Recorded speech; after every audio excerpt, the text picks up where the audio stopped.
أعوذ بالله من الشيطان الرجيم. بسم الله الرحمن الرحيم.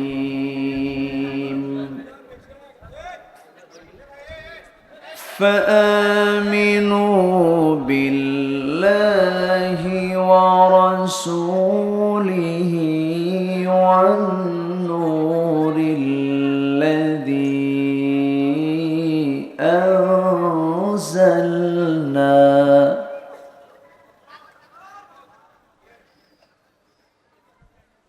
والله بما تعملون خبير.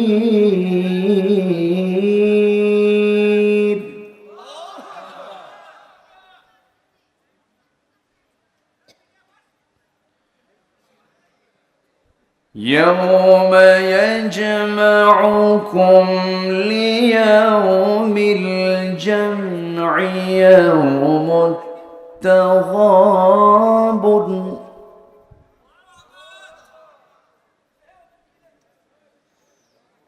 ومن يؤمن بالله ويعمل صالحا يكفر عنه سيئاته ويدخله جنات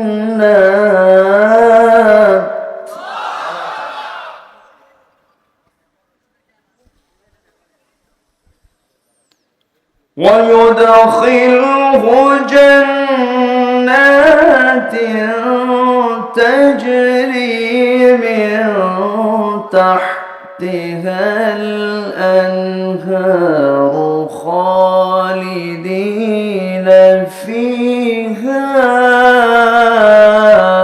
أبدا.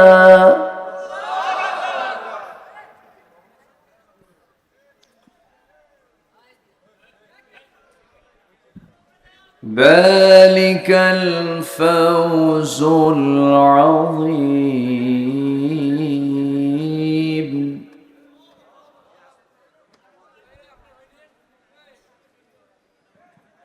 والذين كفروا وكذبوا بآياتنا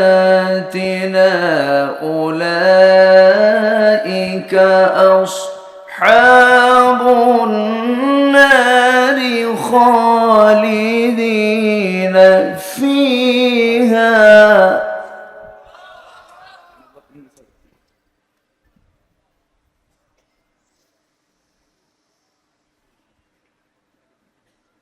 أولئك أصحاب النار خالدين فيها وبئس المصير.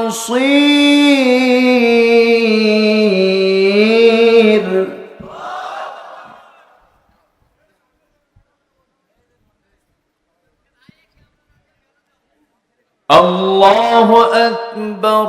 بسم الله الرحمن الرحيم.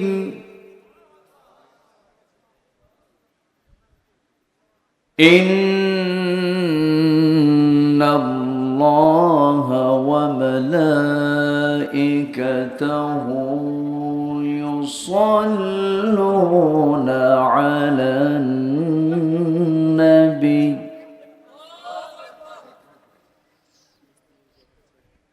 يا أيها الذين آمنوا صلوا عليه وسلموا تسليما. اللهم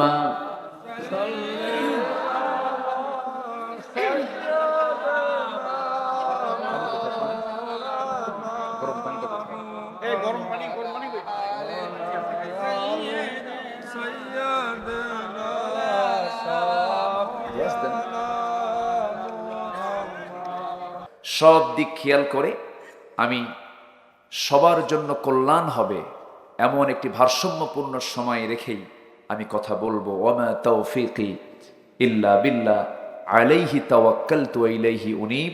আসুন আল্লাহর প্রতি পূর্ণ ভরসা রেখে আমরা মূল আলোচনার দিকে চলে যাচ্ছি। আমার সামনে যে কিতাব, আমি যে কিতাবকে সামনে রেখে আলোচনা করছি, এই কিতাব পৃথিবীতে এসেছে আজ থেকে ১৫০০ বছর আগে। যে যুগে এই ক্যামেরা ছিল না, এই মাইক ছিল না, মিসাইল ছিল না, বন্দুক ছিল না, এরপর ছিল না উন্নত কোনো যানবাহন, ছিল না রকেট, বিমান, হেলিকপ্টার, আধুনিক তথ্য প্রযুক্তির কোনো কিছুই উপস্থিত ছিল না। সেই যুগে কোরআন নাজিল হয়েছে। আজকের ১৫০০ বছর পরে এসেও সেই কোরআনের ভিতরে কোনো ভুল কি কেউ প্রমাণ করতে পেরেছে? আসতে বলবেন না, পেরেছে?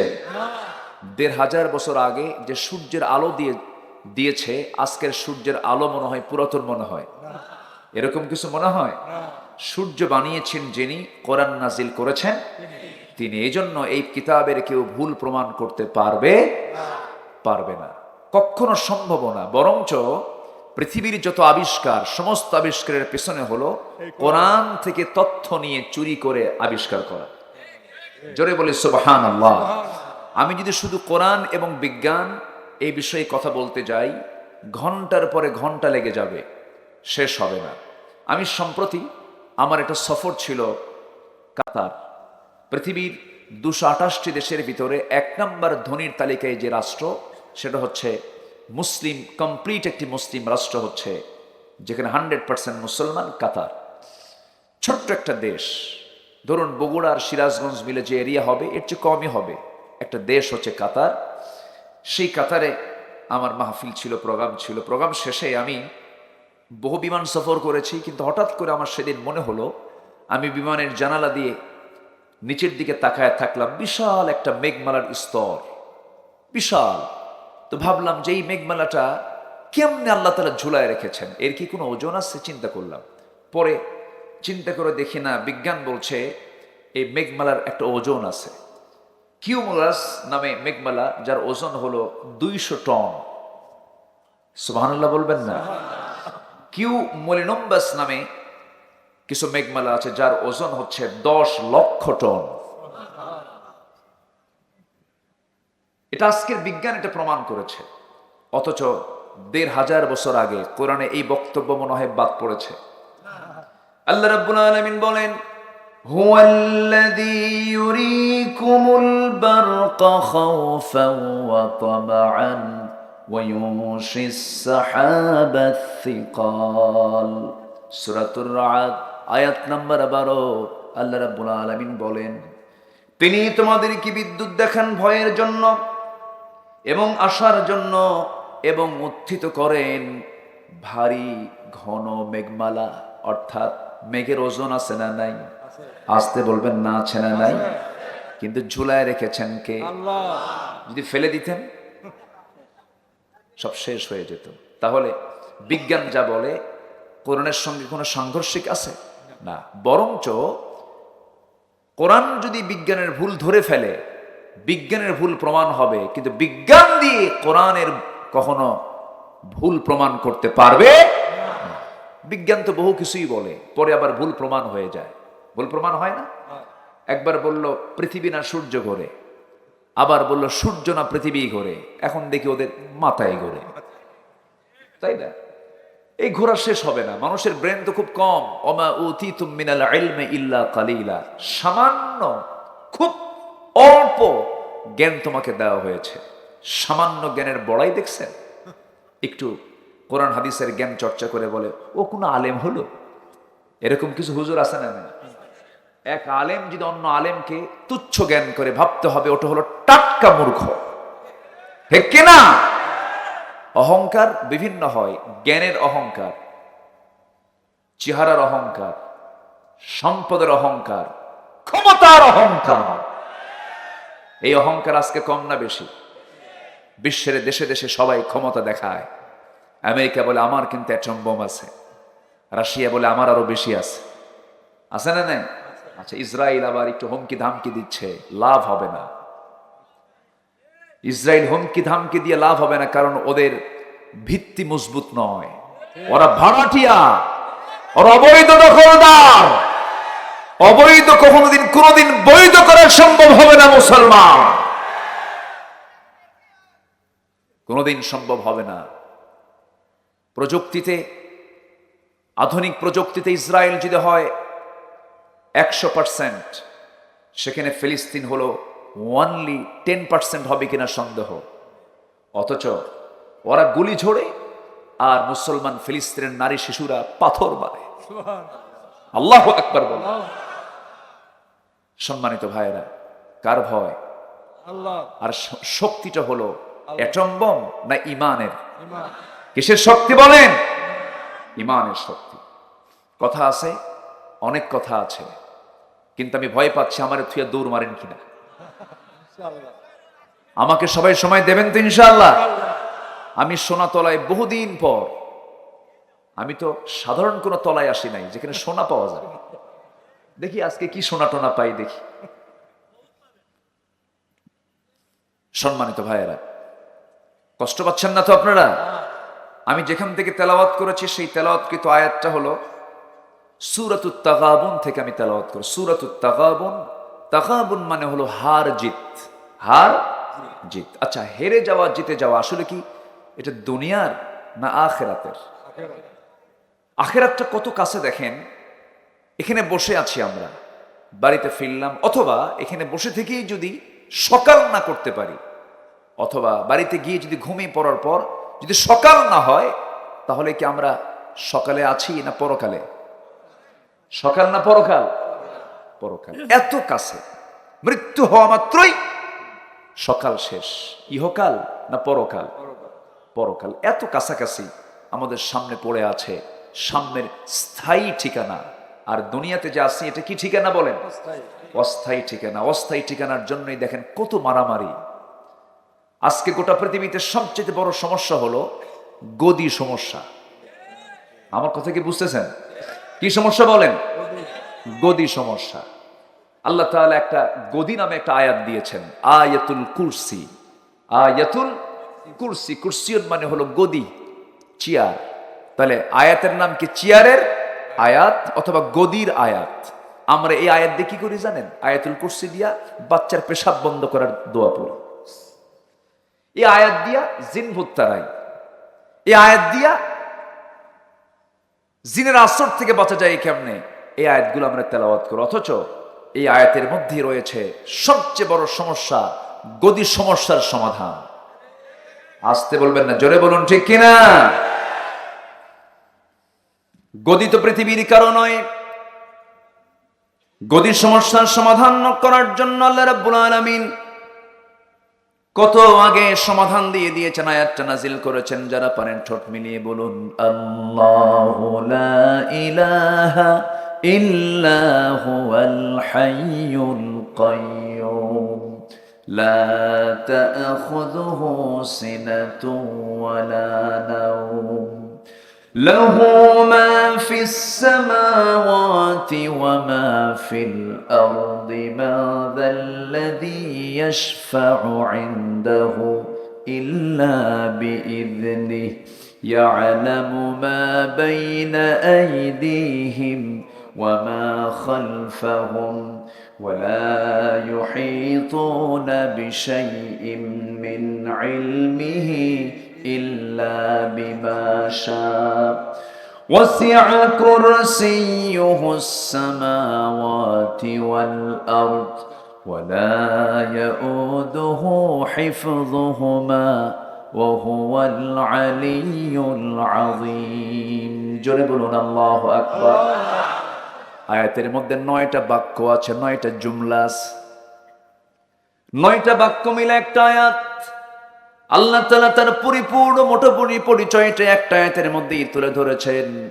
গোটা কোরআনের যতগুলো আয়াত আছে এর মধ্যে শ্রেষ্ঠ আয়াতুল কুরসি। শ্রেষ্ঠ আয়াত এটা, শ্রেষ্ঠ আয়াত এটা। এই আয়াত পড়ে যদি কোনো বান্দা দুনিয়া থেকে বিদায় নিয়ে নেয়, এপারে দুনিয়া ওপারে জান্নাত। জোরে বলি সুবহানাল্লাহ।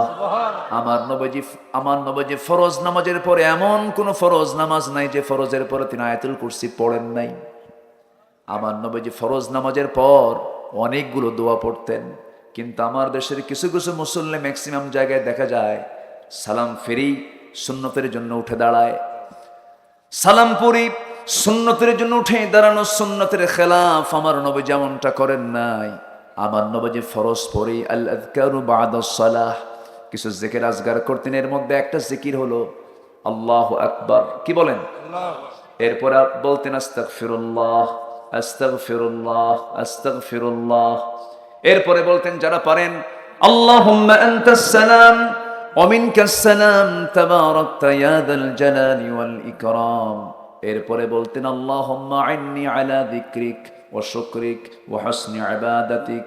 এরপরে বলতেন আল্লাহুম্মা লা মানিআ লিমা আ'তাইতা ওয়া লা মু'তিয়া লিমা মানা'তা ওয়া লা ইয়ানফা'ু যাল জাদ্দি ওয়া মিনকাল জাদ। এরপরে আয়াতুল কুরসি পড়তেন, বলতেন লা ইলাহা ইল্লাল্লাহ মুখলিসিনা লাহুদ্দিন ওয়ালাউ কারিহাল কাফিরুন। আল্লাহুম্মা ইন্নী আসআলুকাল হুদা ওয়াত তুকা ওয়াল আফাফা ওয়াল গিনা। এই সমস্ত দোয়াগুলো পড়তেন। সূরা ফালাক পড়তেন, সূরা নাস পড়তেন, সূরা ইখলাস পড়তেন। ওয়ালিল্লাহিল আসমাউল হুসনা, আল্লাহর অনেকগুলো নাম আছে, 199টা নাম আছে, সবগুলো একটা একটা করে বলতেন। সমস্ত দোয়াগুলো পড়ে এরপরে তিনি সুন্নতে দাঁড়ায় যেতেন। আর আমার দেশে ফরজ নামাজ পড়ে এমন পারাপারে শুরু হয়, বাড়িতে মনে হয় বউ মরছে, আছে না নাই? নামাজ পড়তে এসে তাড়াহুড়ো করা যাবে? আসতে তাড়াহুড়ো করা যাবে? মাহফিলে বসতে নিয়ে তাড়াহুড়ো করা যাবে? দিনের কোনো কাজে কোনো তাড়াহুড়ো করা যাবে? শর্টফট করা যাবে? বাজারে আপনি শর্টফট করেন, বাজারে আপনি দ্রুত ঢুকবেন, দ্রুত বের হয়ে আসবেন। বাজার আল্লাহর কাছে সবচেয়ে নিকৃষ্ট জায়গা হলো বাজার, আর উৎকৃষ্ট জায়গা হলো মসজিদ, আর উৎকৃষ্ট জায়গা হলো কোরআনের আলোচনা যেখানে হয়। সময়টা আমরা মসজিদ মাহফিলে বেশি না দিয়া সময়টা বেশি দিয়ে আমরা কোথায়? বাজারে। যে বাজারে তাড়াতাড়ি গিয়ে তাড়াতাড়ি আসতে হয়, আর সেই বাজারে গিয়ে চার আড্ডায় বসে যায় ঘন্টার পরে ঘন্টা, কোনো ক্লান্তি নাই। সময় কখন বেশি দেই? যখন বিশ্বকাপ খেলা হয়, রাত 3টার দিকে তাহাজ্জুদের নিয়তে খেলা দেখে, আছে না নাই? আছে। জুমার খুতবা একটু খতিব যদি লম্বা সময় নেয়, শুধুমাত্র 1টা 25 মিনিট পার হলেই কিছু সচেতন মুসল্লিকে, হুজুর সময়ের কি দাম নাই? এরকম বেকুব মার্কা মুসল্লি আছে না নাই? সম্মানিত ভাইয়েরা, আমি খুবই খুশি, আমি খুবই আনন্দিত। এই হাজার হাজার মানুষের জনতার ঢল পিন পতন নীরব হয়ে শুনশান নীরবতার মধ্য দিয়ে আপনারা কথাগুলো শুনছেন। এই মাহফিল আল্লাহ তাআলা কবুল করুন, জোরে বলি আমিন। আমরা কি হারতে চাই না জিততে চাই? হারতে চাই না জিততে চাই? সূরাতুত তাগাবুনের সেই আয়াতের দিকে আমরা আস্তে আস্তে চলে যাচ্ছি। কোথায় বলেন? কয় আসমান উপরে? 7 আসমান। সাবআ সামাওয়াত, 7 আকাশের মালিক কে? আল্লাহ। জোরে বলেন তিনি কে? আল্লাহ।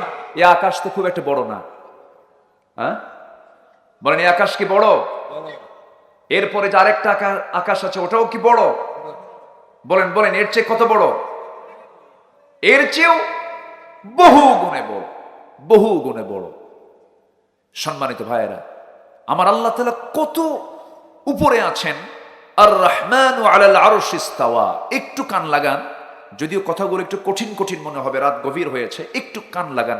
জীবনে তো বহু সময় দিলাম এদিক সেদিক, বন্ধুকে দিলাম, আড্ডায় দিলাম, কত জায়গায় গেলাম।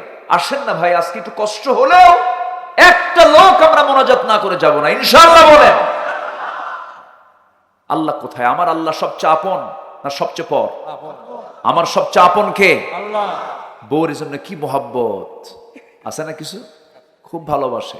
বউয়ের জন্য প্রয়োজনে বাপ মাও ছাড়ে। দেখেন আস্তে আস্তে কয়, এই ছাড়ে না, ছাড়ে না। মাকে বলে, মা তুমি আমার বউয়ের সঙ্গে এরকম খারাপ ব্যবহার করো। দেখছেন, মারে ধমকা। তোমার অস্তিত্ব দিয়েছে তোমার বউ না তোমার মা? কে দিয়েছে? মা। বউয়ের জন্য মাকে ধমকায়। এমন শিশু তো বাংলার জমিনে নাই। এরা কি শিশু? হ্যাঁ,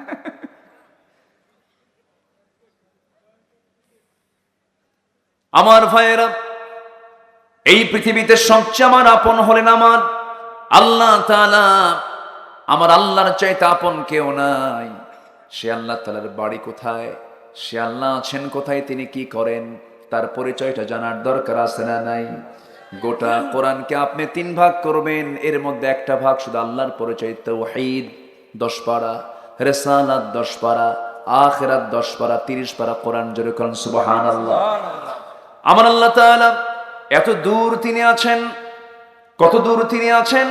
আমরা যেখানে বসে আছি এটা হলো পৃথিবী, 228 দেশের মধ্যে বদ্বীপ, সবুজ বর্ণের বাংলাদেশ, পাশে আছে ভারত, ভুটান, নেপাল, এরকম করে গোটা দুনিয়া জুড়ে 228 দেশ মিলে একটাই পৃথিবী। এই পৃথিবীকে আলোকিত করার জন্য সূর্য দিয়েছেন কয়টা? এই সূর্য বড় না পৃথিবী বড়? সূর্য শুধুই বড় নয়, অনুমান করে বিজ্ঞানীরা বলেছেন 13 লক্ষ গুণ বড়। অনুমান আন্দাজে কইছে 13 লক্ষ গুণ বড়। এই সূর্য থেকে আবার বেটেল জুইস একটা তারকা আছে, যেই তারকা সূর্য থেকে একটা তারকা 33 কোটি গুণ বড়। একটা দুইটা তারকা এরকম নয়। আল্লাহ তাআলা আকাশের এই মহাশূন্যে Proxima Centauri, Alpha Centauri, Betelgeuse, আড্রা, এইরকম বিভিন্ন পদের তারকা একটা দুইটা নয়, মিলিয়ন বিলিয়ন তারকা নিয়ে তারকাগুলো সেট করেছেন। অসংখ্য গ্যালাক্সি আছে, এক একটা গ্যালাক্সির মধ্যে থেকে যায় 500 বিলিয়ন করে তারকা। যেরকম সুবহানাল্লাহ। আগে ভাবতাম আল্লাহ তুমি একটা লাস্ট কোয়ালিটির কোন বান্দাকে জান্নাত দিলে পরে তুমি 10টা পৃথিবীর মতো একটা জান্নাত দিবা। যেরকম সুবহানাল্লাহ। মনে মনে ভাবতাম যখন ছোট ছিলাম, তখন ভাবতাম যে আল্লাহ এত জায়গা রাখছে কোথায়, কিন্তু পরে দেখি না জায়গা আছে। যেরকম সুবহানাল্লাহ, জায়গা আছে না নাই? কত জায়গা দেখেন। এরপরে অসংখ্য তারকারাজি এই গ্যালাক্সির মধ্যে রেখে দিয়েছেন। যদি কেউ সেই তারকার দেশে যেতে চায়, মানুষ চাঁদের দেশে গেছে কি যায় নাই? গেছে, ঘুরে আসছে, সফর করেছে। নীল আর্মস্ট্রংরা সেই জায়গায় গিয়ে চাঁদের মাঝখানে ফাটা চিহ্ন দেখতে পেয়েছে, আল্লাহর আজানটা শুনতে পেয়েছে। দুনিয়াতে সে কালিমা পড়ে মুসলমান হয়ে গেছে। চাঁদ দেখলো মানুষ। মঙ্গল গ্রহে এখন মানুষ জায়গা কেনা শুরু করছে, দুনিয়ার থাকবে না, দুনিয়ার থাকবে না। মঙ্গল গ্রহে জায়গা কিনতেছে। মঙ্গল গ্রহে মানুষ গেছি, চাঁদের দেশে মানুষ গেছে। মানুষ এখন যদি এরকম চিন্তা করে, চাঁদ দেখলাম, মঙ্গল গ্রহ দেখলাম, একটু তারকার দেশ দেখতে যাব। সূর্য তো দেখার সম্ভব, সূর্য দেখতে গেলে জ্বলে পুরা শেষ। একটু চাঁদ দেখে, একটু তারকা দেখে আসি। পৃথিবীর সবচেয়ে নিকটবর্তী তারকার দেশ হলো প্রক্সিমা সেন্ট্রাই। প্রক্সিমা সেন্ট্রাই নামক সেই তারকার দেশে যদি কেউ যেতে চায়, বিমান দিয়ে যাওয়া যাবে না, হেলিকপ্টার দিয়ে যাওয়া যাবে না, নভোযানে চড়তে হবে। সেই নভোযান যেন তেন নভোযান হলে চলবে না, সেই নভোযান হতে হবে অ্যাপোলো 11। অ্যাপোলো 11টা হলো পৃথিবীর সবচেয়ে আপডেট একটা দ্রুতগামী নভোযান, যার গতি হলো সেকেন্ডে 11 কিলোমিটার, মিনিটে 660 কিলোমিটার, ঘন্টায় চলে হলো 39,000 কিলোমিটার। এই গতিতে ঘন্টায় 39,000 কিলোমিটার বেগে যদি কেউ রওনা দিয়ে দেয়, অ্যাপোলো 11-এ চড়ে যদি রওনা দিয়ে দেয়, সেই প্রক্সিমা সেন্ট্রাই নামক পৃথিবীর সবচেয়ে নিকটবর্তী তারকার দেশে যেতে তার সময় লেগে যাবে 1,15,000 বছর মাত্র। যাবেন কারা কারা? হাত তোলেন।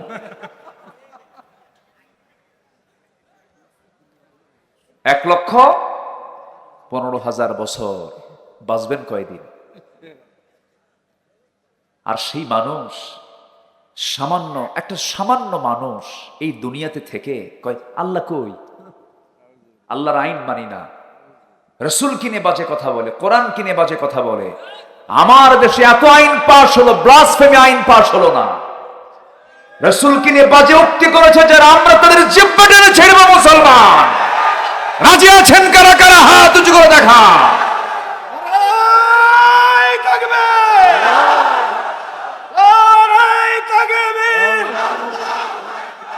ইসলামের শত্রুরা,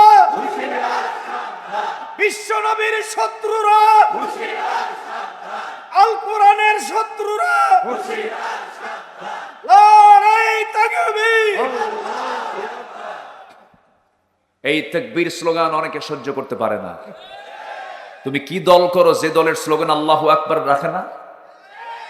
যেই দলের স্লোগানে আল্লাহু আকবার নাই, সেই দল কখনো আল্লাহর দল হতে পারে না।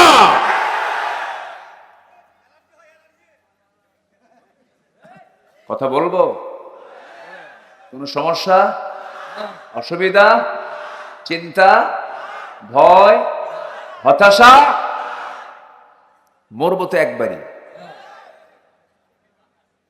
সেই পাখির মতো বলি, ভিজা বিড়ালের মতো 500 বছর বাঁচার চাইতে সিংহের মতো গর্জন দিয়ে এক মুহূর্ত বেঁচে থাকাই উত্তম। বাঁচবো, কিন্তু কাপুরুষ হয়ে নয়। বুক দেব, পিঠ দেব না, পিছপা হব না। কদম মজবুত করে দেওয়ার দায়িত্ব কার? আল্লাহ আমাদের কদমকে মজবুত করে দিবেন। জোরে বলি ইনশাআল্লাহ।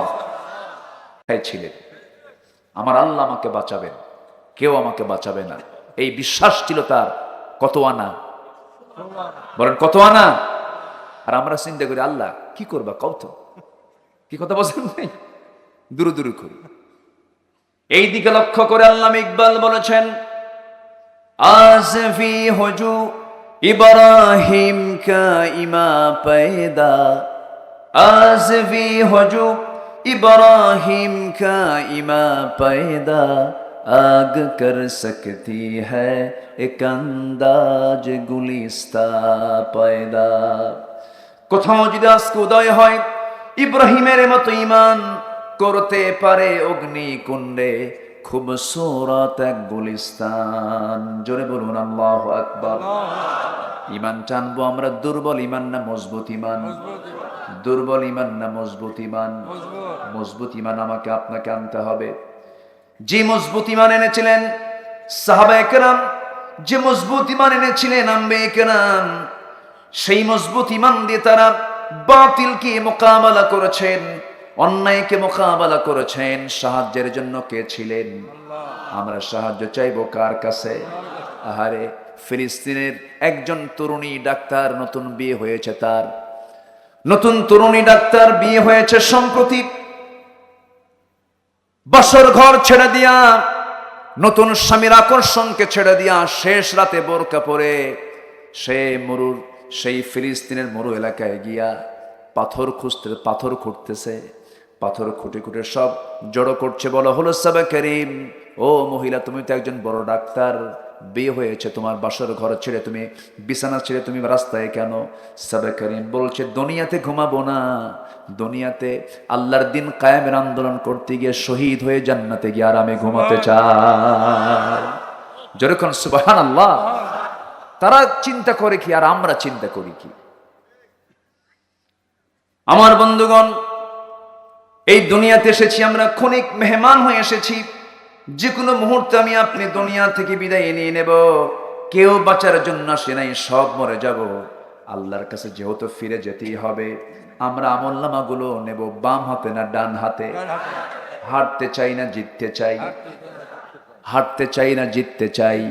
আমরা জিতবো যদি, জেতার জন্য আমাদের কি করতে হবে? আল্লাহ রাব্বুল আলামিন সূরা তাগাবুনের 8 নম্বর আয়াতে বলছেন, ফাআমিনু বিল্লাহি ওয়া রাসূলিহি ওয়ান নূরিল্লাযী আনজালনা ওয়াল্লাহু বিমা তা'মালুনা খাবীর। জোরে বলুন আল্লাহু আকবার। আরো জোরে বলুন আল্লাহু আকবার। আমার বন্ধুগণ, হতাশ হওয়া যাবে না কখনো। ইমানদারের সাহায্যকারীকে সাহায্যকারীকে বলেন। একজন কবি উৎসাহ দিয়ে আমাকে আপনাকে ডাক দিয়ে বলছেন, কশ্তিয়ে হাক্কা জমানে মে সাহারা তো হ্যায়, আসরে নূরত হ্যায় দেহন্দলা সা সিতারা তো হ্যায়। সত্য তরির মাঝে তুমি চিরর্মি মুখর সমুদ্রের, নতুন যুগের জুলমাত রাতে ধ্রুবতারা তুমি বিশ্বের। ইমানি নূর নিয়ে সামনে এগিয়ে চলো, সমস্ত বাতিল তোমার কাছে পরাজিত হতে বাধ্য হবে। ইমানকে আলোকিত করো, ইমানকে উজ্জীবিত করো, ইমানকে সামনের দিকে নিয়ে চলো। ইমানকে দুর্বল করে দিও না। দুনিয়ার কোনো মোহ, দুনিয়ার কোনো লোভ যেন তোমাকে আক্রান্ত না করতে পারে। আমার বন্ধুগণ, আমার নবীর সামনে একজন সাহাবী দাঁড়িয়ে আছেন। সাহাবীটা বিয়ে করে নাই। রাসূল বললেন, জুলাইবি, তোমার কি বিয়ে করার দরকার না? জুলাইবি বলছেন, হুজুর বিয়ে করব কেমনে? আমার সঙ্গে বিয়েটা দেবে কে? আমার সঙ্গে কোনো মেয়ের বাবা বিয়ে দেবে না, কারণ আমার কিচ্ছু নাই, ঘর নাই, বাড়ি নাই, টাকা নাই, পয়সা নাই, ধন নাই, দৌলত নাই। রাসূল তাকে 3 দিন এই কথা বলার পর তিনি 3 বার এই কথার জবাব দিয়ে দিলেন। রাসূল বলছেন, সাহাবী চিন্তা করো না, তোমার বিয়ের দায়িত্ব আমি রাসূল নিজে নিলাম। জোরে বলেন সুবহানাল্লাহ। আমার নবীজি সবার সঙ্গে ইজি ছিলেন। আমার নবীজি সালাম দিতেন না নিতেন? বলেন, দিতেন না নিতেন? দিতেন। রাসূল দেওয়ার পক্ষে ছিলেন, নেওয়ার পক্ষে কম ছিলেন। সাহাবীরা পর্যন্ত রাসূলকে আগে সালাম দিতে পারতো না। একজন সাহাবী রাসূলকে আগে সালাম দিবেন, জিদ হয়ে গেল, মোটা বৃক্ষের আড়ালে দাঁড়ায় গেলেন। মোটা বৃক্ষের আড়াল থেকে আস্তে করে বের হয়ে রাসূলকে লক্ষ্য করে আচমকা হঠাৎ করে দেখি সালাম দিচ্ছেন, আসসালামু আলাইকা ইয়া রাসূলুল্লাহ। আমার নবীজি মুস্কি হাসি মেরে বলছেন, সাহাবী এমন টেকনিক করে আগে সালাম দিলে কিন্তু সওয়াব পাবা না। সওয়াব যদি পেতে চাও সামনে সামনে আসো। কি বড় বাপের বেটা হয়েছে, সামনে সামনে আসো দেখি। আম্মা জান আয়েশা বলেন, রাসূলকে আমি আগে কখনো সালাম দিতে পারতাম না। কে বলেছে স্বামী স্ত্রী গন্ডগোল থাকবে? কোনোদিন গন্ডগোল থাকবে না। আমি গোটা দুনিয়া ঘুরেছি, যতটুকু ঘুরেছি আমি দেখেছি আমার দেশের মার অত্যন্ত সরল, ভালো, আলহামদুলিল্লাহ বলেন। মাদের ব্যাপারে অনেকে রিপোর্ট দেন, কিন্তু আমি বলবো মারা ভালো, কিন্তু মাদের যারা পরিচালক তারা ভালো না, খালি বিড়ি খায়। কি খায়? বিড়ি খায়। বিড়ি খাইলে মহব্বত হবে কেমনে? আমার বন্ধুগণ, আমার দেশে বিড়ি খাওয়া লোক বেশি না কম? এই জায়গায় যারা বসে আছেন, বিড়ি খাওয়া লোক বেশি না বিড়ি ছাড়া লোক বেশি? বলেন বলেন বলেন। আচ্ছা, এই জায়গায় যারা বসে আছেন, দাড়িওয়ালা লোক বেশি না দাড়ি ছাড়া লোক বেশি? দাড়ি ছাড়াই তো লোক বেশি। আমি আপনাকে কিন্তু হিট করছি, আবার রাগ করতেছেন নাকি আপনি? হিট করলে উপকার আছে না নাই? আছে না নাই? আচ্ছা, রোগ তো ধরে দিতে হবে। ডাক্তারের কাছে কেন যান? জ্বর হয়েছে, হার্টের প্রবলেম হয়েছে, ওষুধ লেখার জন্য ডাক্তারকে আপনি যদি না বলেন, ডাক্তার আপনার জন্য রোগটার ওষুধ কি লিখবে? অসুস্থ হলে যেমন আপনি ডাক্তারের কাছে চলে যান। কিন্তু আমরা যে কথাগুলো বলি, এটা কোনো দেহের ট্রিটমেন্ট নয়, এটা হলো রুহের ট্রিটমেন্ট। রুহের ট্রিটমেন্ট দরকার আছে না নাই? আসতে বলবেন না, আছে না নাই? রুহের ট্রিটমেন্ট হলে সব ট্রিটমেন্ট হয়ে যাবে। কিন্তু দুঃখজনক হলেও সত্য, জালেম উলামারা রুহের ট্রিটমেন্ট করে তারাই আজকে হয়ে গেছে বড় দাগি দাগি আসামি। ঠিক কিনা? টাকা পাচার করে যারা, তাদের কোনো দোষ নাই। 21 লক্ষ কোটি টাকা দেশ থেকে পাচার হয়ে গেছে। সম্মানিত বন্ধুগণ, হারামের কোনো আরাম নাই। যারা অন্যায় করে জনগণের টাকা লুটপাট করবে, তাদের পেটে এগুলো হজম হবে না, হবে না, হবে না। ঠিক কিনা? হবে না। ফেরাউন হজম করতে পারে নাই, সাদ্দাত হজম করতে পারে নাই। সাদ্দাত কি বানাইছিল? কয় যে নবী কি কয়, সে কোন দিন মরবো, কোন দিন জান্নাত, দুনিয়াতে জান্নাত বানাবো। দেখেন কত বড় বদমাইশ। সেই স্বর্গ বানাতে নিয়ে ছোট্ট শিশুর গলার চেনটাও টান মেরে নিয়েছে। জুলুম করে করে সব কিছু নিয়ে সে একটা কল্পিত স্বর্গ বানালো। যখন সে সেই স্বর্গের মধ্যে, তার বানানো স্বর্গের মধ্যে যখন পা দিবে, ঘোড়া থেকে পা নামাইছে, এক পা ঘোড়ার মানে পিঠে আছে, আরেকটা পা নামাবে, এমন সময় আল্লাহ বলছেন, মালাকুল মউত জান কবজ কর। মালাকুল মউত কয়, আল্লাহ আমারও তো দয়া হচ্ছে, একটু নামুক দেখুক।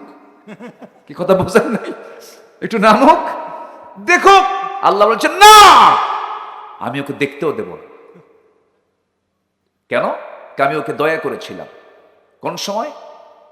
এই সাদ্দাত যখন মার পেট থেকে জন্ম নেয়, প্রচন্ড বড় একটা বন্যা হয়ে যায়। সেই বন্যায় একটা কাঠখণ্ডের উপরে তার মা আশ্রয় নেয়। সেই কাঠখণ্ডের উপরে এই শিশু সাদ্দাদের জন্ম হয়। মা মারা যায়, ওই শিশুকে কাঠখণ্ডের উপরে রেখে আল্লাহ তাআলা বড় করেছেন। কথা বোঝেন নাই? এত দয়া করেছি, সে আমাকে ভুলে গেছে, না, আমি ওকে আজকে ছাড় দেব না। সম্মানিত ভাইয়েরা, আল্লাহ তাআলা ছাড় দেন, কিন্তু ছেড়ে দেন না। সীমা লঙ্ঘন করলেই ধরা খেয়ে যাবে, যেমন করে ধরা খেয়েছে ফেরাউন, যেমন করে ধরা খেয়েছে নমরুদ। সে আল্লাহ এখনো আছেন না নাই? আসতে বলবেন না, আছেন না নাই? এখনো আছেন। আল্লাহ সবকিছু দেখছেন, অবজার্ভ করছেন। আমার নবী যে মিশে মিশে কথা বলতেন, আমার নবীর স্ত্রী কেউ আমার নবীর বিরুদ্ধে ক্লেম দেয় নাই। আমার নবীর একাধিক স্ত্রী ছিল। আম্মা জান আয়েশা বলেন, আমি রসুলের সঙ্গে এত ফ্রি কথা বলতাম, রসুল আমার সঙ্গে খুনসুটি করতেন। আমি রসুলকে এক গ্লাস পানি দিতাম, রসুলকে এক গ্লাস দুধ দিতাম, যখন রসুল দুধটা হাতের মধ্যে নিয়ে বলতেন, আয়েশা আমি খুব খুশি হবে, তুমি আগে খাওয়া শুরু করো। আমার নবীজি তাকে জোর করে দিতেন। আম্মা জান আয়েশা দুধ যখন খাওয়া শুরু করতেন, আমার নবীজি মাথা একটু নিচু করে দেখতেন আমার আয়েশা তার ঠোঁটটা কোন দিকে লাগায়া আসে, দুধটা পান করে যেদিকে তিনি ঠোঁট লাগাতেন, মার্কিং করতেন। যখন খাওয়া শেষ হতো, বাকি দুধটা আমার নবীজি ঠোঁট লাগাতেন, আয়েশা যে দিক দিয়ে আমার নবী সেই দিক দিয়ে ঠোঁট লাগায় বাকি দুধ পান করতেন। জোরে বলে সুবহানাল্লাহ। সেই মোহাব্বত আজকে ঘরে ঘরে না, বটতলা বটতলা। সেই মোহাব্বত গেছে আজকে কোথায়? বটতলা, গাছতলা, তালতলা, সিপা সুপা, ঠিক কিনা? সেই মোহাব্বত আজকে আর ঘরের ভিতরে নাই। সেই মোহাব্বত বিদায় নিয়েছে বহু আগে। কারণ বয়ফ্রেন্ড গার্লফ্রেন্ড, জিএফ বিএফ শর্টে। এক যুবক আর এক যুবকরে বলে, তোমার কি গার্লফ্রেন্ড আছে নাকি? না, তুই তো মানুষই না। মানে যার গার্লফ্রেন্ড নাই সে নাকি মানুষই না। চিন্তা করেন কি নোংরামি আজকে শুরু হয়েছে। আজকে মোবাইল সমাজকে শেষ করে দিল। মাহফিল ছিল চুয়াডাঙ্গা, রাতের বেলা খাইতে বসতেছি, এমন সময় এক মুরব্বী আমার পাশে বসে বলে, হুজুর বড় মেয়েটার জন্য আমার দোয়া করবেন। কেন, কি হয়েছে? বিয়ে দিয়েছে ঠাকুরগা। বললাম চুয়াডাঙ্গার মানুষ ঠাকুরগাঁয়ে বিয়ে দিলেন, এই বিয়ের ঘটকটাকে হুজুর মোবাইল। ঘটককে বললাম মোবাইল কিনে দিলেন কেন হুজুর? সায়েন্সে পড়ে ফিজিক্স কেমিস্ট্রির ক্লাস করতে হয় অনলাইন। কি লাইন বলেন? বাধ্য হলাম, কিনে দিলাম। অনলাইনে ক্লাস করতে করতে এইদিকে যার একটা লাইন খুলছে তা তো জানি না হুজুর। হঠাৎ করে মেয়ে আমার নাই, 2 দিন 3 দিন নাই, কই গেল কিছু বলতে পারি না। শেষ পর্যন্ত 3তম দিনে ফোন দিয়ে আমাকে বলতেছে, ওই লোকটা বলতেছে, মেয়ে আমাকে ফোন দিয়ে বলছে, আব্বু আমরা ভালো আছি। আমি থেকে কই গেছে আমরা? তাহলে মোবাইল আমি কি করে? আমরা বানায় দেয়। যে বন্ধু আপনার বিপদ হবে, সেই বন্ধু কি নির্বাচন করা যাবে? আসতে বলবেন না, যাবে। পিতামাতার সিদ্ধান্ত ছাড়া, পিতামাতার অনুমতি ছাড়া, পিতামাতার দোয়া ছাড়া যে বিয়েতে বাপ মার অংশগ্রহণ নেই, সেই বিয়ে কখনো রহমত বয়ে আনতে পারে না। যুবকরা ভুল করো না, ওই নোংরামি করে কোনো লাভ হবে না। বিয়ে করো, তার চেয়ে ভালো। হয়তো যুবকরা মনে মনে চিন্তা করতে, হুজুর বলতেছেন তো খুব ইজি কথা, বিয়ে করো। আমার আব্বা আম্মা শোনে? অনেকে চিন্তায় আছে, আমি এটা ইজি করে দিচ্ছি। যুবকরা কষ্ট পাচ্ছ নাকি তোমরা? কোনো খারাপ কাজে যাওয়া যাবে না। আমার নবীজি বিয়ে করেছেন কত বছরে? বলেন তো, জানেন না আপনারা? বলেন কত বছরে? 25। বাপ ছিল, মা ছিল? বাপও নাই, মাও নাই। টাকা পয়সা ছিল? কিছুই ছিল না। বিয়ে করেছেন কত বছরে? 25। আর আজকে পড়তে পড়তে 38 বছর হয়। পড়তে পড়তে কত হয়? 38 বছর। বিয়ে করতে করতে 48 বছর। 50 বছরে বিয়ে করে চোখে যখন কম দেখে। বিয়ে কইরা 60 বছরে বাচ্চার বাপ হয়। যখন ছেলেটা নিয়ে যখন হাঁটে, তখন আশেপাশের লোকজন বলে, এই ছেলে এটা তোমার দাদা না নানা? আমি কি অবাস্তব কথা বলছি? আমি কি অকল্পনীয় কোনো কথা বলছি? আজকে সমাজে এই চিত্র হয়ে গেছে। সঠিক সময়ে সিদ্ধান্ত সঠিক নিতে হবে। রিজিকের দায়িত্ব কার?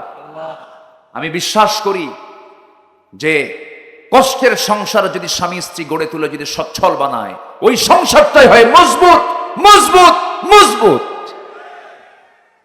আপনি সব টাকা পয়সা কামাই করে 70 বছরে বিয়ে করবেন, মজা পাবেন কি? কিছুই তো পাবেন না। অভাব অনটনের মধ্যেই বিয়ে করেছেন মুহাম্মদ সাল্লাল্লাহু আলাইহি ওয়াসাল্লাম। বিয়ে কোনো বাধা নয়, বিয়ে কোনো বাঁধানে সবকিছু গোছায় নিয়ে বিয়ে করবেন হবে না, বিয়ে করে গোছায় নেন, বিয়ে করে গোছায় নেন। যুবকরা মনে হয় আজকে আমার কথায় খুব বেজার হয়ে গেছে, খুশি হয়েছে তো? তো যুবক যুবক ভাব তো মনে হচ্ছে না, বুড়া বুড়া ভাব মনে হচ্ছে। বিয়ের কথা শুনলে তো খুশি হওয়ার কথা। জুলাইবি বলতেছে, হুজুর আমি বিয়ে করবো, আমার বিয়ে দেবে কে? মনে আছে আপনাদের? আমার বিয়েটা দেবে কে হুজুর? রাসূল বললেন, বিয়ে দেবে মানে আমি পাঠায় দিচ্ছি, যাও অমুকের বাড়িতে মেয়ে আছে, খুব ধনী মানুষ, বিয়ে হবে, যাও। পাঠায় দিছে। পাঠায় দিলে পরে মেয়ের বাপ বলে তোমার তো কিছুই নাই, মেয়ের মা বলে তোমার তো কিছুই নাই। আজকে এরকম বলার মতো লোক আছে না? আছে না? নাই, কিছুই নাই, তোমার বিয়ে দেব না। কিন্তু মেয়েটার কানে যখন এই কথাগুলো চলে গেছে, রাসূল ওই ছেলেটাকে পাঠিয়ে দিয়েছেন। এবার মেয়ে বলছে, বাবা বুঝতে ভুল করতেছ, আমার কল্যাণ চাও যদি তোমরা, এরকম চিন্তা করো না। এমন একজন মানুষ এই ছেলেকে নির্বাচিত করে আমার সামনে পাঠায় দিয়েছে, আমি এই ছেলে ছাড়া জীবনে আর কাউকে স্বামী হিসেবে গ্রহণ করব না। যেরকম সুবহানাল্লাহ। বিয়ে হয়ে গেল। বিয়ে হওয়ার পর বাসর রাত হবে, এমন সময় যুদ্ধের ডাক এসেছে, যুদ্ধের দামামা শুরু হয়ে গেছে। বলা হলো, জুলাইবি তুমি কি করবা? জুলাইবি স্ত্রীর সঙ্গে সাক্ষাৎ করে বলছেন, স্ত্রী আমার বিয়েতে হলো কিন্তু যুদ্ধের ডাক এসেছে, আমি চলে যাচ্ছি যুদ্ধের ময়দানে, তুমি আমার জন্য দোয়া করো, আমি যেন শহীদ হয়ে যাই। দেখা হবে কিন্তু আমাদের জান্নাতের সিঁড়িতে। চলে গেছেন জিহাদের ময়দানে, যুদ্ধ করতে নিয়ে জুলাইবি শাহাদত বরণ করলেন, শহীদ হয়ে গেলেন জুলাইবি। আমার নবীজির কাছে সংবাদ চলে এলো। আমার নবীজি আস্তে করে জুলাইবিবকে দেখার জন্য গেলেন, যে দেখেন জুলাইবিব মাঝখানে পড়ে আছে, চতুর্দিকে 7টা কাফেরের লাশ, 7টা কাফের সব ছিন্ন বিচ্ছিন্ন হয়ে পড়ে আছে মাঝখানে। জুলাইবিব শাহাদত বরণ করেছেন। আমার নবীজি জুলাইবিবকে আস্তে করে সেখান থেকে তুলে ধরে আমার নবীজি তার বরকতি রান, পায়ের রানের উপরে তার মাথাটা রাখলেন, রেখে মাথার চুলগুলো গুছায়া দিলেন। আমার নবীজি সুন্দর করে তাকে আদর করলেন, তার জন্য দোয়া করে দিলেন এবং বললেন, তোমরা কি জানো জুলাইবি শুধু শহীদ হয় নাই, 7 জন কাফেরকে জাহান্নামে পাঠায় সে তার নিজের জান্নাতের বন্দোবস্ত করে নিয়েছে। আমার বন্ধুগণ, আরেকজন সাহাবী নবীর সামনে বসা, রাসূল বলছেন, সাহাবী তোমার মন খারাপ কেন? হুজুর বিয়ে করব কিন্তু বিয়ে হয় না কেন, কি হয়েছে? আমি কালো মানুষ। রাসূল বলছেন, কে বলেছে তোমার বিয়ে হবে না? আমি তোমার বিয়ে দেওয়ার দায়িত্ব নিচ্ছি, যাও ওই বাড়িতে যাও। চলে গেছে। যাওয়ার আগ দিয়ে বলতেছে, হুজুর কেমন করে বলি, আপনি একটা চিঠি লিখে দেন। সুন্দর করে চিঠি প্রস্তুত করে দিলেন। চিঠিখানা নিয়ে মেয়ের বাবার কাছে গিয়ে এই কালো সাহাবী বলছেন, এই মেয়ের বাপ এদিকে আয়, এই যে চিঠি পড়, তাড়াতাড়ি ব্যবস্থা কর। যেরকম সুবহানাল্লাহ, তাড়াতাড়ি ব্যবস্থা কর। সাহাবী চিঠিখানা পড়লেন, আশ্চর্য হলেন, হুজুর আমার মেয়ের জন্য চিন্তা করেন। মেয়ের বাপ রাজি, কিন্তু চিন্তা করতেছেন ছেলে তো কালো, কিন্তু আমার মেয়েটা তো আকাশের চাঁদের মতো সুন্দরী মেয়ে, আমার মেয়ের পছন্দ হবে কিনা জানি না। এবার বলছে, শোনো আমার তো পছন্দ, রাসূল পছন্দ করেছেন, আমার কোনো কথা নেই, কিন্তু মেয়েটার ব্যাপারে আমি একটু চিন্তায় আছি, দেখি তো আমার মেয়ের আছে কিনা। মেয়ের সব কথা শুনে নিয়ে বলতেছে, বাবা রাসূল যাকে পছন্দ করেছেন সেটাই আমার পছন্দ। যেরকম সুবহানাল্লাহ। বিয়ে হয়ে যাবে। চলে গেলেন নবীর কাছে। সেই সাহাবীর নাম হলো সাআদ আল আসওয়াদ আস-সুলাইমি রাদিয়াল্লাহু তাআলা আনহু। তিনি নবীর সামনে গিয়ে দাঁড়িয়ে বলছেন, ইয়া রাসূলুল্লাহ আজকে তো কাজ ওকে হয়ে গেছে, বিয়েটা ওকে হয়ে গেছে, বিয়ে হয়ে যাবে। রাসূল বলছেন, বিয়ে তো করবা, টাকা পয়সা আছে নাকি? কেন কি হয়েছে? মোহরানার টাকা তো দিতে হবে। তিনি বলছেন, হুজুর আমার কাছে কোনো টাকা নাই। বিয়ে করবা কেমনে হুজুর? সব দায়িত্ব যখন আপনি নিলেন, টাকাটা আপনিই দেন, আমি বিয়ে করি। যেরকম সুবহানাল্লাহ। আমার নবী কত ফ্রি ছিলেন, কত সুন্দর মুক্ত মনে কথা বলেছেন। শিশু নবীর সামনে বসে বসে ঘন্টার পরে ঘন্টা গল্প করত। শিশুদেরকে রাসূল সময় দিয়েছেন, যুবকদেরকে সময় দিয়েছেন। কোন এক জালসায় তিনি বসে কথা বলছেন, এক যুবক বসার জায়গা পায় না, দাঁড়ায় আছে। রাসূল বলছেন, যুবক তুমি দাঁড়ায় আছো কেন? হুজুর বসার জায়গা নাই। রাসূল তার নিজের গায়ের চাদরটা তার হাতের দিকে ইশারা করে ফিকে মেরে বলছেন, যুবক আমার চাদর পেরে আমার চাদরে বসো। আমার নবীজি সবার সঙ্গে মিশে যেতেন। আমার নবীজি বললেন, সাদরি যাও দায়িত্ব নিচ্ছি, ও ও নোমান 200 দিরহাম দাও, ওসমান আমার জামাই তুমি 200 দিরহাম দাও, 400 দিরহাম নিয়া রাসূল বলছেন সাদ যাও বিয়ের বাজার করে আনো। বিয়ের বাজার করে আনবে আজকে, আগামীকাল কি তোমার বিয়ে হয়ে যাবে। বিয়ের বাজার করতে গেছেন, সব ঠিকঠাক হয়ে গেছে, সব কেনা প্রায় ঠিকঠাক। এমন সময় বলছে সাদ বিয়ের বাজার তো করতে আসছে, তুমি কি জানো জিহাদের ডাক কিন্তু চলে এসেছে। এই জিহাদের ডাক এসেছে, এই কথা শোনা মাত্র এই সমস্ত বাজার বন্ধ করে দিয়া সাদ করলেন কি, ঘোড়া কিনলেন টাকা দিয়া, ঘোড়া কিনলেন, তরবারি কিনলেন। টাকা শেষ হয়ে গেল, যুদ্ধে ঝাঁপিয়ে পড়লেন, শাহাদত বরণ করলেন। নবীর কাছে সংবাদ আসলো হুজুর সাদ তো দুনিয়া থেকে বিদায় নিয়েছে। রাসূল বলছেন কোন সাদ? যে সাদের বিয়ের কথা গতকালকে ছিল। আমার নবী নিজে দৌড় মেরে তাকে দেখতে গেলেন, গিয়ে দেখেন ছিন্ন বিচ্ছিন্ন লাশ পড়ে আছে। নবীজি সুন্দর করে গোছায় নিলেন। সাদের চেহারার দিকে তাকায় কাঁদেন একবার, হাসেন একবার। এমন সময় সাহাবা একরাম বলছেন হুজুর আপনি এমনটা আচরণ করছেন কেন? একই অবস্থায় হাসেন, একই অবস্থায় কাঁদেন, এর কারণটা কি? রাসূল বলছেন সাহাবীরা আমি আমার সাদের চেহারার দিকে তাকায় হাসতেছি, কাঁদতেছি, এর কারণ হলো আমি সাদকে দেখতে পাচ্ছি। সাদের জন্য জান্নাতের হুররা তাকে টানাটানি করে বেহেশতের দিকে নিয়ে চলে যেতেছে। এই জন্য আমি হাসতেছি। কান্না করার কারণ হলো আমি সাদের সকল আয়োজন সম্পন্ন করলাম বিয়ার, কিন্তু দুনিয়ার জিন্দেগিতে আমার সাদ একজন নারীকে বিয়ে করতে পারলো না। এই অপূর্ণতা নিয়ে সে দুনিয়া থেকে বিদায়, এই জন্য আমি কাঁদতেছি। আমার বন্ধুগণ, আমার ভাইয়েরা, সকল কিছুর আগে কার ভালোবাসা? আসতে বলবেন না, কার ভালোবাসা? এই দুনিয়াটা কিছু মোহ আছে, এই দুনিয়ার কিছু আকর্ষণ আছে। আল্লাহ রাব্বুল আলামিন এক আয়াতে বলছেন যুইনা লিন-নাসি হুব্বুশ শাহাওয়াতি মিনান নিসাই ওয়াল বানিনা ওয়াল কানাতিরিল মুকানতারাতি মিনাদ-যাহাবি ওয়াল ফিদ্দাহ ওয়াল খাইলিল মুসাওওয়ামাতি ওয়াল আন'আমি ওয়াল হারফ ذلك متاع الحياة الدنيا والله عنده حسن المآب জোরে বলুন আল্লাহু আকবার। মানুষের জন্য 6টা জিনিসকে আকর্ষণীয় করা হয়েছে। কয়টা? 6টা জিনিসকে। 1 নাম্বার হলো নারী। পুরুষের জন্য নারী, নারীর জন্য পুরুষ। আকর্ষণ কে দিয়েছেন? আসতে বলবেন না, কে দিয়েছেন? এই আকর্ষণ না থাকলে কি পৃথিবীতে মানব সন্তান আসবে নাকি? আকর্ষণ থাকতে হবে। পুরুষের জন্য স্ত্রী পাগল হবে, স্ত্রীর জন্য স্বামী পাগল হয়ে যাবে। আল্লাহ তাআলা এই পাগল হতে জায়েজ বলেছেন। স্বামীর জন্য বউ পাগল, বউয়ের জন্য স্বামী পাগল হবে, কোনো সমস্যা নাই। কিন্তু অন্যের বউ না নিজের বউ? দেখছেন অন্যের বউ কইছে, অন্যের বউ, অন্যের বউয়ের জন্য পাগল হওয়া যাবে না। আজকে বিয়ে বেশি না পরকীয়া বেশি? বলেন বলেন বলেন। পরকীয়ার পরিমাণটা বেড়ে গেছে কেন? এই পরকীয়াগুলো বাড়ার পিছনে কিছু কারণ আছে। এর মধ্যে অন্যতম কারণ হলো কলকাতার কিছু সিরিয়াল। আসতে বলবেন না, জোরে বলুন ঠিক কিনা? সিরিয়াল সব শেষ করে দিয়েছে। এই সমস্ত সিরিয়ালগুলো দেখা যাবে না মায়েরা। নোংরামিগুলো বাদ দিয়ে দেন।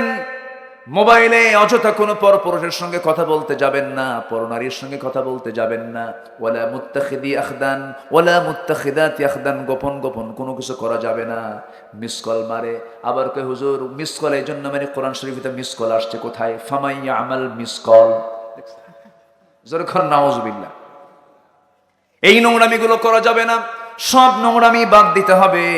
যারা ভালো থাকতে চায় আজকে তাদেরকে ভালো থাকতে দেয় না, আছে না নাই? বলেন, আসতে বলবেন না, আছে না নাই? আছে। আপনি ভালো মানুষ, আপনাকে ভালো থাকতে দিতে চায় না। বোরকা পড়তে চান, বোরকা পড়তে দেয় না। ভার্সিটির টিচার পর্যন্ত বলতেছে কোন ভার্সিটির ছাত্রী ইউনিভার্সিটি ঢুকতে গেলে বোরকা পরে ঢুকতে পারবে না। শর্ত কি? না বোরকা ছাড়া আসতে হবে। কেন? মেয়ে ছাত্রী হলো মেয়েদের মতো। ছাত্রী যদি মেয়ের মতো হয়, ছাত্রী আবার পাত্রী হয় কেন তোদের? ঠিক কিনা? শিক্ষক ছাত্রীকে বিয়ে করা এটা কি মানে স্বতন্ত্র ঘটনা না নরমাল ঘটনা? নরমাল, সাধারণ ঘটনা। সোনাতলায় এমন রেকর্ড আছে না নাই? আসতে বলবেন না, আছে না নাই? আছে। ছাত্র কি বলে, শিক্ষক ছাত্রীকে বিয়ে করে নিয়েছে, জায়েজ তো, হতেই পারে, বিয়ে হতেও পারে।